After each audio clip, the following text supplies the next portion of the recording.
penegakan hukum di Papua harus adil dan merata. Jangan pejabat-pejabat Papua yang melakukan korupsi, orang OAP ya, orang asli Papua yang melakukan korupsi, itu dikejar-kejar kayak teroris.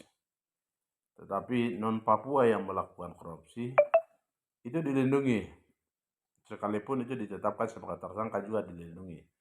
Hal ini berarti di anggapan kami orang Papua bahwa sudah tidak ada keadilan dalam penegakan hukum positif di tanah Papua.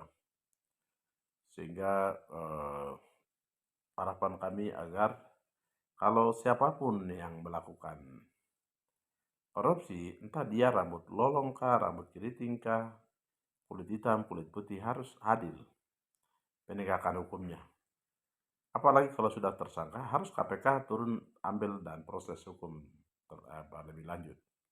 Tidak boleh membiarkan. Sama seperti yang orang Papua yang korupsi, pejabat-pejabat Papua yang korupsi itu kan KPK giat sekali tangkap cepat sana sini dan bawa lari kayak teroris. Itu kan mau penegakan hukum, dan orang lain yang melakukan itu juga harus seperti itu. Artinya orang lain dalam arti yang non Papua yang melakukan. Tapi banyak non Papua khususnya untuk di Timika lagi. Timika ini itu Ibu Sekda dulu ya, melakukan korupsi dan sudah ditetapkan KPK tidak kejar dan tidak tangkap. Kemudian sekarang ada isu lagi bahwa apakah bupati atau PLT bupati juga ditangkap, ditetapkan sebagai tersangka. KPK tidak ada tangkapan atau dari penegak hukum sendiri tidak ada tangkapan.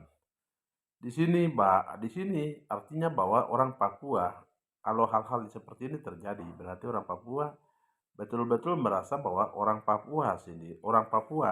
asli Papua itu dikriminalisasi. Sekalipun negara atau penegak hukum merasa bahwa itu penegakan hukum, tapi orang Papua merasa bahwa orang Papua itu dikriminalisasi oleh penegak hukum atau bahkan negara. Sehingga negara dalam arti penegak hukum menegakkan hukum itu harus adil. Siapapun yang sudah menjadi tersangka harus diambil supaya orang Papua, orang asli Papua itu merasa bahwa penegakan hukum di tanah Papua ini secara adil dan merata. Kalau tidak seperti itu, hanya orang Papua yang dikejar-kejar ditangkap. Bupati, bahkan gubernur, bahkan semua namanya kulit hitam, rambut keriting yang korupsi sedikit langsung dikejar-kejar kayak luar biasa di mensos apa segala macam, sangat luar biasa. Habis itu ditangkap dan dibawa kayak teroris. Kayak begini berarti sudah penegakan hukum di tanah Papua itu sudah tidak adil.